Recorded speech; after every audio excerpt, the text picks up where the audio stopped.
বাংলাদেশের নির্বাচনে যেই ক্ষমতায় আসুক তার সঙ্গেই কাজ করবে দিল্লি। বাংলাদেশের গণতন্ত্রকে সমর্থন জানালো ভারত। বিক্রম মিশ্রির তরফে চলে এলো স্পষ্ট বার্তা। ভারত বলছে বাংলাদেশের মানুষ নির্বাচিত করবে তাদের প্রিয় সরকার। শেখ হাসিনাকে ফেরত আনা আইনি বিষয়। এই মুহূর্তে ভারত কোন রকম কোনো মন্তব্য থেকে দূরে। নির্বাচনের আগে নয়াদিল্লির কূটনৈতিক বার্তা, স্বচ্ছ ও অংশগ্রহণমূলক নির্বাচন চাই।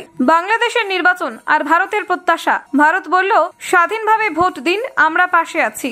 রাজনৈতিক পরিবর্তন হলেও ভারত বাংলাদেশ সম্পর্ক টেকসই থাকবে। হ্যাঁ, এমনটাই জানালেন বিক্রম মিশ্রি। নির্বাচনের মধ্যেও ভারত সহযোগিতায় অগ্রগামী। বাংলাদেশের গণতান্ত্রিক প্রক্রিয়ায় ভারত সমর্থনের হাত বাড়ালো। প্রধানমন্ত্রী মোদী অভিনন্দন জানালেন প্রফেসর ইউনুসকে। তাহলে কি ভারত বাংলাদেশের সম্পর্ক আবার আগের মতোই হতে চলেছে?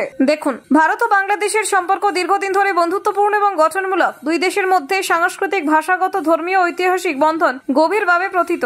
এই সম্পর্ককে আরো দৃঢ় এবং টেকসই করতে দুই দেশের নিয়মিত কূটনৈতিক সংযোগ বজায় রাখে। বাংলাদেশে আসন্ন জাতীয় নির্বাচনকে কেন্দ্র করে ভারতের দৃষ্টি তৎপর হয়েছে। ভারতের পররাষ্ট্র সচিব বিক্রম মিশ্রি সোমবার দিল্লির সাউথ ব্লকে বাংলাদেশি সাংবাদিকদের সঙ্গে মত বিনিময়কালে বিষয়টি স্পষ্ট করেছেন। তিনি বলেছেন, বাংলাদেশের জনগণ যেন স্বাধীনভাবে তাদের পছন্দের সরকার নির্বাচিত করতে পারে, সেটাই ভারতের প্রত্যাশা। বিক্রম মিশ্রির মতে, বাংলাদেশের নির্বাচন অবাধ, স্বচ্ছ এবং অংশগ্রহণমূলক হওয়া উচিত। অংশগ্রহণমূলক নির্বাচন কেমন হবে তা সম্পূর্ণভাবে নির্ভর করবে বাংলাদেশের নির্বাচনী অথরিটি, সাধারণ মানুষ এবং সিভিল সোসাইটির ওপর। ভারতের প্রক্রিয়ায় কোনো প্রকার হস্তক্ষেপ করবে না। তিনি আরো বলেন, নির্বাচন সারা বিশ্বের কাছে গ্রহণযোগ্য হওয়া উচিত। এই লক্ষ্যকে সামনে রেখে বাংলাদেশ নিজস্বভাবে নির্বাচন আয়োজন করবে। ভারতের পক্ষ থেকে এটি স্বাভাবিকভাবে সমর্থনযোগ্য।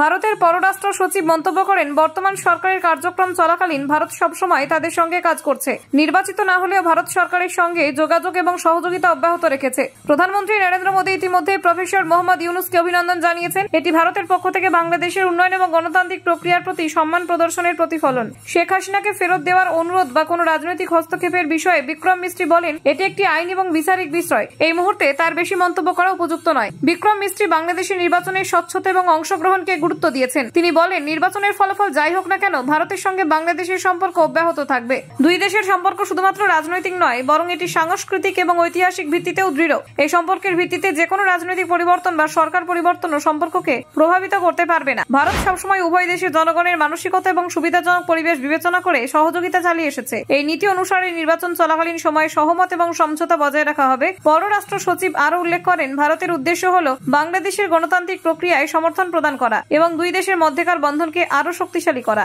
বাংলাদেশের নির্বাচন এবং রাজনৈতিক পরিবর্তনের মধ্যেও ভারত সবসময় কূটনৈতিকভাবে সংযোগ রাখতে চাইবে। দুই দেশের সম্পর্কের দীর্ঘমেয়াদী স্বার্থের জন্য এটি অপরিহার্য। ভারতের দৃষ্টি বাংলাদেশের স্বতন্ত্র গণতান্ত্রিক প্রক্রিয়ার প্রতি সহমর্যাদা প্রদর্শন এবং দুই দেশের বন্ধুত্ব ও সহযোগিতাকে আরো দৃঢ় করা। এই নীতি অনুসারে দুই দেশ ভবিষ্যতেও কূটনৈতিক ও সাংস্কৃতিক সম্পর্ক বজায় রাখবে। Bureau report, Bangla digital TV.